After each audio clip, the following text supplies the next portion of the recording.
What is going on, football fans? Back at it with another New York Giants video. A little far away from the camera, but I didn't want to have to hold it for the full 8-9 minutes in which I talk about in this video.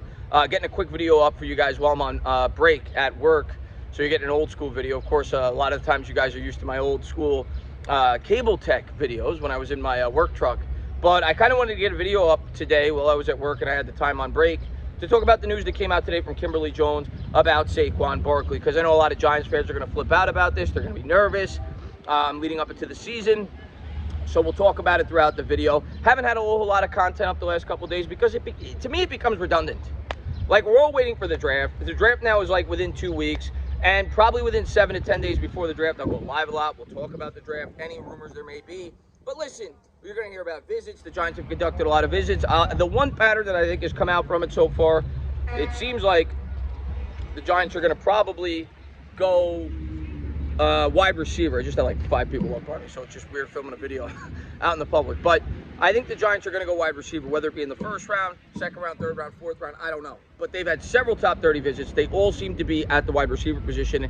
And what's funny is the players that they're bringing in are projected to go in different areas of the draft. So it seems like Joe Schoen's doing his homework and he's preparing himself for several different scenarios. But it is at least showing that they plan to probably add another wide receiver at some point throughout this draft. But your guess is as good as mine in terms of what we're going to do at 25. But the Giants will look to fill some holes, and we'll find out what holes are being filled in about 2 weeks. So I'm looking forward to the draft, obviously. But the big news of today is Saquon Barkley, and the tweet that came out from Kimberly Jones saying that Saquon Barkley does not plan to sign the franchise tag. Before people panic, let's circle back a little bit as Giants fans, right? We've been through this before, not necessarily with the franchise tag, if I recall, but OCU and Yor, I think, threatened to hold out multiple times and did not come into camp until damn near close to the season. Michael Strand, we all remember, held out during training camp during the year in which we won the Super Bowl in 2007. So this isn't something that we haven't been through before as New York Giants fans. We certainly have.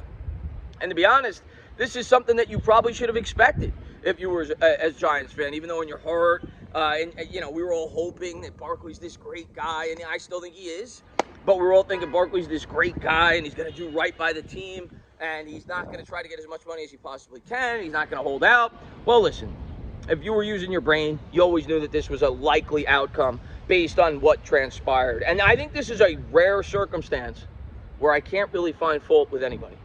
You know, a lot of times during these contract negotiations, I could find fault with one side or the other. The Lamar Jackson situation, for example. I personally have a strong opinion on that. I don't think that the Ravens are at fault because of the reports that have come out of what Lamar Jackson is asking for. He's asking for over $200 million guaranteed. That's unheard of outside of the contract that the Cleveland Browns gave to Deshaun Watson. So that's an instance where I personally take a stance on that. I say I actually think the Ravens are doing the right thing by letting him test the market, hit free agency, say to Lamar, we're not giving you that $220 guaranteed. You're going to have to come down in the end. I think he will, and I think they'll get a deal done.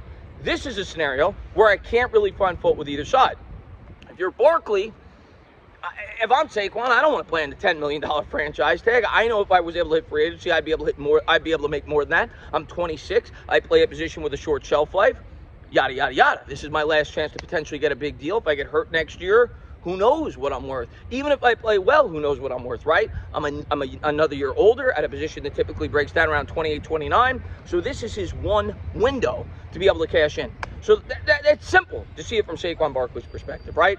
If you're being honest with yourself. From the New York Giants perspective, what's your incentive to pay the guy? What's your incentive to pay the guy if you're the New York Giants, right? You look around the league, the highest paid running back this year was Miles Sanders at $6.5 million per year. And the running back market has crashed. I actually looked at the franchise tags. I couldn't believe it. Running backs in 2019 were getting paid more on the franchise tag than they are today. The franchise tag in 2019 for a running back was 11.2. Now it's 10.1. Reason being, the way that they construct the franchise tag is based off, I think it's the 5 highest paid players at said position, and they average it out. Most positions have gone up as the salary cap has gone up. The running back position has kind of stayed stagnant, and it's actually gone down a little bit from a franchise tag standpoint. So if you're the Giants and you see what these running backs are signing for, albeit there's factors that come into play. The top 3 running backs, Pollard, Jacobs, and Barkley, never hit the market. They were all tagged. But would they have gotten a whole lot more? I don't think they would have gotten what was reportedly the dollar amount that the New York Giants were willing to give Barkley during the season. And we don't know the guarantees, but I can guarantee you no pun intended, that the guarantees for Saquon Barkley mid-season was a lot more than $10.1 million. And I could also guarantee you if they could hop in a DeLorean, him and his agent, they'd probably sign on the dotted line right now. And if the New York Giants were to offer him that, they'd probably sign for it. But if you're the Giants, what's your incentive? Other than being a nice guy and trying to, build up culture, yada, yada, yada, yada. So I think this is going to be a stalemate. I think this is going to get messy. I think it's going to get sloppy. And in the end, I don't know what's going to happen. There's several avenues in which this could go. But if you're Joe Schoen, I can't blame him for holding strong. He has to do right for this team long term. I'd love to see Saquon Barkley back. What is it going to take to get Barkley back? What do I think is a fair deal at this point for both sides? A fair deal. I don't know if they could come to an agreement on this, but something that I could see potentially being agreed upon on both sides is something that amounts to essentially 2 franchise tags in guaranteed money up front, which would be about $23 million, if I had to guess. That to me is a fair deal. If you could sign Saquon Barkley to a 3-year, $36 million deal where 23 is guaranteed, basically a deal you can rip up after 2 years, it guarantees Barkley 2 franchise tags worth of money. That to me is a fair deal. Will the New York Giants agree to that? I don't know. Will Saquon Barkley and his agent agree to that? I don't know. But but I'll tell you what. The truth of the matter is this: Barkley's 26. He has an injury history. He cannot afford to hold out and expect to be able to sign a deal much better than that going into next year. We've seen how it's worked out with running backs in the past. Yes, Le'Veon Bell did get paid handsomely. He got $35 million guaranteed from the New York Jets, and he actually made out on that deal because I think he would have been about $12 million tag had he played that year, and then I think it would have probably been about 13 or 14 in terms of tag money with the increase the following year. So he ended up making out on that deal at least somewhat. Not as well as he possibly, potentially predicted that he would, but he did make somewhat out on the deal. But Barkley, 27 years old next year, if he were to hold out, I don't think you'd expect to get a much better deal than 23 or 24 guaranteed. That's the ballpark, if they do work out a deal, that I could see it kind of working out for both sides. I don't know if either side is going to want to sign that deal, though, because it's a very unique situation for both the New York Giants and Saquon Barkley. I can't really blame either side. I wish I could give you guys a stronger opinion. I can't blame Barkley. I can't blame the Giants.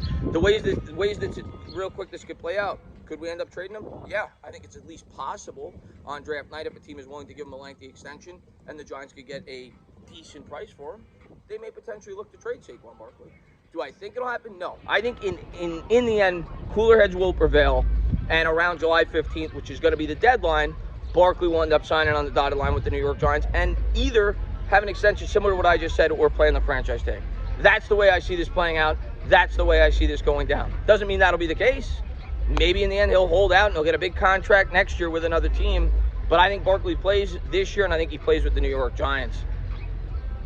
But Barkley is in a very unique situation in the sense that he already has money in the bank. Running backs don't typically have the amount of money that Barkley has in the bank at this point in time due to the fact that he was the 2nd overall pick.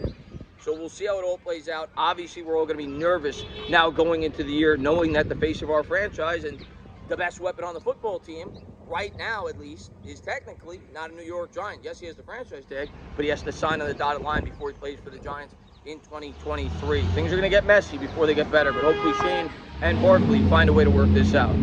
As always, guys, if you like what you watch, please subscribe, drop a comment, maybe give me a little thumbs up. Cheers.